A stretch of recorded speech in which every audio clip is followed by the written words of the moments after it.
Bonsoir, bienvenue à l'Atelier Librairie, le livre Voyageur, animé par Fabienne Roch et moi-même, Bruno Lalonde. Nous sommes à Montréal le 8 juin 2022. Alors, il y a quelques jours, je vous racontais que ma mère avait acheté un livre quelques semaines avant que son état de santé se dégrade sérieusement. Elle avait entrepris la lecture du plus récent livre de Karine Thuil, La Décision, et elle n'en avait lu que quelques pages, les métastases au cerveau proliférant. Elle n'arrivait plus à se concentrer sur une longue durée. Ma mère a toujours lu beaucoup. Pas de philo, pas de littérature, pas de poésie. Mais je pense quand même qu'elle avait bon goût, disons. Et le livre de Karine Thuil a été l'objet de plusieurs articles dans les quotidiens montréalais, des articles favorables où je me souviens d'y avoir lu, entre autres, une entrevue qu'elle avait accordée au journal La Presse, qui donnait le goût de lire ce livre. Alors, c'est... J'ai lu très peu ces jours derniers. Vous connaissez les circonstances. Mais là, je l'ai terminé. Et les premières pages, je dois avouer, hmm, j'ai eu un peu de mal à embarquer. Mais on finit quand même par s'y accrocher. Alors, je vous résume l'histoire. Mais il y a plusieurs histoires à l'intérieur de l'histoire. Le fil rouge, c'est une juge qui doit juger si un jeune des cités qui est allé faire un tour en Syrie pendant la guerre contre l'État islamique et qui est de retour en France avec sa jeune compagne enceinte, est-il un potentiel terroriste? Alors, on a une analyse de son enfance, on interroge ses proches, et il y a la partie adverse, il y a l'avocat du jeune Kassem, qui lui est convaincu que son client ne commettra pas d'attentat. Je ne vous divulgacherai pas. Divulgacher, c'est un verbe, je ne sais pas si on l'utilise en France, mais on l'utilise au Québec. Divulgacher, divulguer et gâcher. Alors, on dévoile, le punch final. Je ne le ferai pas, mais il me brûle de vous dévoiler quelque chose d'autre. Parce qu'au fond, j'aurais envie de vous dire le, le thème du terrorisme qui est central dans cet ouvrage, en fait, et la décision, quelle sera la décision que va prendre la juge. Je vous dirais, au fond, c'est le sous-texte qui est intéressant. C'est les choses qu'on ne dit pas, qu'on effleure. Et peut-être, au fond, la vraie histoire de ce livre, c'est l'histoire d'amour qui se noue entre la juge et l'avocat de la partie adverse. Ce qu'on comprend qui met les uns et les autres dans dans des positions plutôt inconfortables de conflit d'intérêts. Mais, et aussi, ce que en fait, aussi, ce livre-là, je l'ai lu un peu de manière somnambulique, étant donné les événements plutôt violents dont j'ai été témoin avec j'allais dire, la mise à mort médicale de ma mère. Alors je l'ai lu presque sans m'en apercevoir. Alors ça va être le titre de la vidéo d'ailleurs. Lire et vivre sans s'en apercevoir. Au fond, c'est peut-être ça aussi, la, la lecture. Et ce que nous dit la lecture des êtres également. et la lecture aussi de nos propres motivations qui nous sont souvent dérobées à la conscience. Ainsi, aujourd'hui, j'avais une conversation avec Stéphane, que je considère comme un ami, et je pense qu'il me considère comme tel, en tout cas, est mon ami qui ne m'a jamais manqué d'amitié. Alors oui, en ce sens-là, assurément, il est mon ami. Et lui, il a une formation de psychanalyste, ou en tout cas, il s'intéresse beaucoup aux questions psychanalytiques. Et il me rapportait une entrevue qu'il a écoutée avec Cyrulnik et Michel Onfray. Et Cyrulnik affirmait que la psychanalyse ne sert pas à guérir. Et que cette obsession, au fond, de la guérison est une tentative de normalisation des êtres qui va avec le rendement, qui va avec la performance. Au fond, on veut se normaliser pour pouvoir être plus performant. Il me disait également, cet ami, son dégoût du jogging. Alors moi, je sais que ça fait bondir toujours un peu Fabienne, parce que j'ai toujours à peu près la même remarque, et je répète ça depuis des années, quand je vois des joggeurs en sueur se prenant le pouls, piétinant au coin d'une rue, attendant le feu vert, j'ai toujours envie de leur lâcher la crier. Au lieu de courir, faites l'amour! Ben, bon, je me retiens. Parce que Et j'ai l'impression toujours ils sont très nombreux. Et j'ai toujours l'impression qu'ils s'offrent en spectacle. Ils offrent le spectacle de leur désir d'être en bonne santé. On se demande bien pourquoi, pour finir. Alors oui, la guérison, on en fait quoi et pourquoi?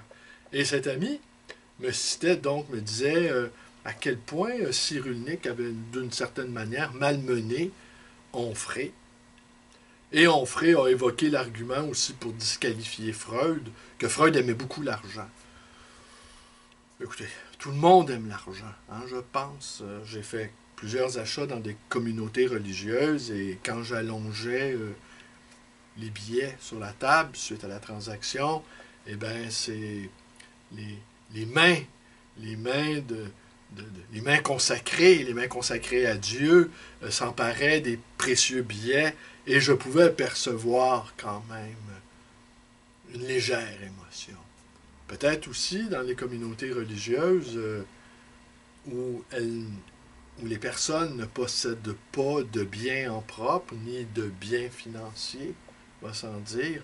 Peut-être quand elles se retrouvent avec les précieux billets entre les mains, peut-être éprouvent-elles une sorte de tentation qui pourrait s'apparenter à une tentation interdite qui pourrait s'apparenter à la jouissance, une jouissance interdite. Ah, il s'en passe des choses dans les communautés religieuses aussi. Bon, ça ne sera pas l'objet de cette vidéo, on va s'en dire.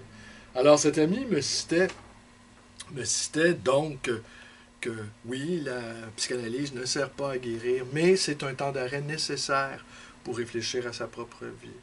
Et réfléchir à sa propre vie, aux choses douloureuses, aux zones d'ombre qu'on ne veut pas voir, que si ce n'est pas une méthode pour guérir, c'est assurément un outil fort intéressant d'exploration de soi. Et cet ami, pour conclure, il me citait Freud qui disait « Moi j'écoute et Dieu guérit ». Alors, j'aimais bien cette citation. Alors, pour en revenir à l'ouvrage, au roman de Karine Thuil, je vous disais que ce qui est intéressant, c'était le sous-texte. Alors, oui, le terrorisme est le plat principal, mais c'est tous les à côté. Et il y en a, comme je vous dis, sans vouloir divulgacher le punch final, qui en n'est pas un, mais qui au fond peut-être en est un. Alors comment je vais faire pour vous présenter les choses de telle sorte que je ne vous gâche pas le plaisir si jamais vous lisez ce livre? il y a un truc, tenez, on va y aller on va y aller de manière très métaphorique. Il y a une stratégie du miroir qui se passe. Il y a le jeune Kassem qui vient d'un milieu difficile. Son père le martyrise. La mère, elle est trop faible, semble-t-il, pour être un modèle de résilience pour le jeune garçon. Il devient lui-même une bête féroce, à quelque part. Mais il a un double, à quelque part. Il a quelqu'un qui, en miroir, est dénué de toute violence.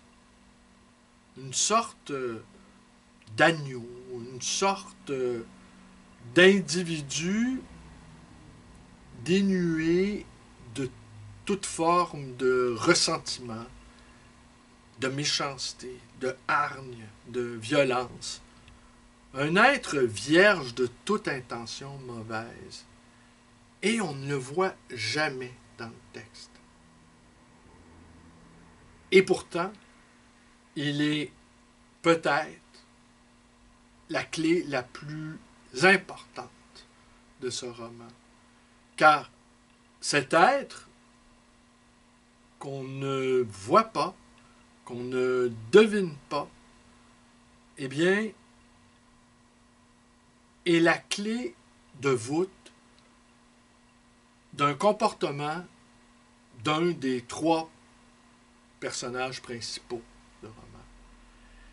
Et cet être ingénu, dénué de toute négativité, pourrait être également en creux le reflet d'une société qui est la société française, qui est évidemment tiraillée, qui est tenaillée dans sa chair par les actes terroristes commis à répétition. Et ils se poursuivent. Hein.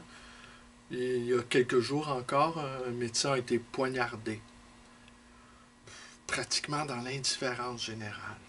Bon, j'ai lu à quelque part que c'était les législatives qui étaient en cause. Et donc, cet être dénué de toute négativité, ça pourrait être d'une certaine manière le point aveugle de cette phrase. J'ai perdu mon idée, là. J'ai perdu mon idée. Et un des personnages, oui, donc, qui est nettement à gauche, même qui est très, très, très à gauche, mais il est enfermé dans l'ordre bourgeois. Mais il n'est pas enfermé dans l'ordre bourgeois à cause de ses privilèges dont il ne jouit pas tant que ça. Il est enfermé dans cet ordre-là, bourgeois, pour maintenir les apparences. Alors, vous comprenez? On peut appartenir à l'ordre bourgeois et, au fond, ne pas y être du tout. Vivre dans des grands appartements somptueux, dans des arrondissements privilégiés, et être en retrait, être en distance par rapport à ses propres privilèges. Mais pour pouvoir jouer sa partie, une partie secrète, cachée, une partie faite de tendresse, eh bien, il faut se dissimuler. Alors, les appartements de luxe deviennent en quelque sorte des caches. Un peu comme l'équivalent des grottes de Bora Bora. Alors c'est un roman quand même qui est plus subtil qu'il n'y paraît. Voilà, c'est ça que j'ai envie de vous dire. Plus subtil qu'il n'y paraît, et la présence de cet être, j'aurais envie de dire, christique, hein, eh bien, fait à la fois contrepoids à la violence du jeune Kassem, est à la fois son double inversé, est à la fois un contrepoint de cette France martyrisée par des attentats islamistes, et pour final, sans vous enlever le punch, ça demeure et ça reste fondamentalement une histoire d'amour. Une histoire d'amour à plusieurs niveaux. Mais je ne vous en dirai pas plus ce soir. Je vais vous lire quand même une petite citation, parce que pour en revenir à cette affaire de Freud, de Freud et de la psychanalyse et de la vie intérieure. Attendez, j'espère que j'ai bien pris le passage.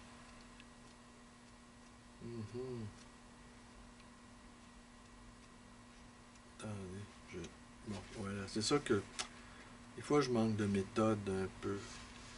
Je veux, voulant me livrer tout entier à l'improvisation, c'est toujours le défi que je me fixe à chacune vidéo. Je prends 2-3 mots, je écris sur un papier 2-3 mots pour me rappeler la succession des idées, et je me dis qu'au fur et à mesure que je vais développer avec vous, eh bien, il va survenir quelque chose, une pensée imprévue. Au fond, ça ressemble à de l'écriture orale, mon affaire.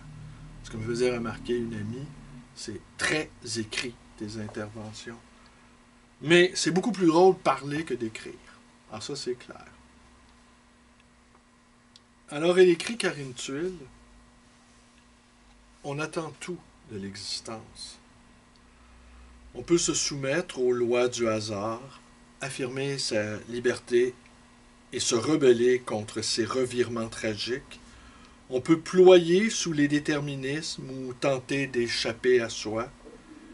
Mais c'est toujours dans l'adversité que la vérité se manifeste. Car vivre n'est qu'osciller entre des fulgurances contraires, l'amour et la déception, l'espérance et le renoncement, le bonheur et l'épreuve. On se trompe tout le temps. Où est la vérité? Où est le mensonge? La relation humaine n'offre aucun mode d'emploi. On n'a pas de grille de lecture. On tâtonne.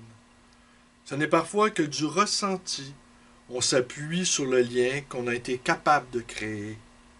Nos propres convictions, notre instinct, qui souvent nous trahit. Et on aura beau se fier à des éléments cohérents, chercher à tout maîtriser. Il y aura toujours une part d'incertitude, une marge d'erreur, quoi qu'on fasse. L'individu reste une énigme aux autres et à lui-même. On ne sait jamais qui on a en face de soi. Ma décision, je l'ai prise seule, dans l'intimité de ma conscience. J'ai cru en la justice.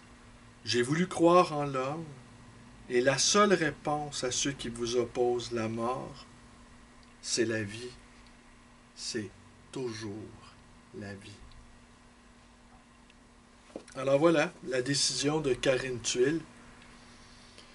La conclusion, oui, et la conclusion de cette vidéo pour ce soir. Et finalement, c'est un livre qui m'a plu, vous l'avez entendu, qui m'a plu et qui m'a étonné là où je ne l'attendais pas. Et c'est ça l'énigme des êtres. Hein. Parfois, on ne les voit pas. On ne les voit pas, les êtres autour de nous. On ne les voit pas, parfois ils nous surprennent. L'opacité des êtres reste difficile à déchiffrer. Alors, je vous remercie d'être avec moi. Portez-vous bien. Et demain, il y a un lancement à la librairie. Le plus récent roman du philosophe Jean Laberge. Peut-être je vais lui proposer de faire une vidéo avec lui. Sans doute, ouais. Et puis, mais j'ai pas encore eu le temps de le lire, son livre. Alors peut-être espérant demain que... Mais j'ai tellement de travail aussi. J'ai tellement de travail à la librairie. Les cartons de livres s'amoncellent un peu partout. Et c'est une période quand même où les gens viennent. Alors je ne peux pas me plaindre d'avoir trop de travail. Il va sans dire. Alors, je vous dis à demain. Merci.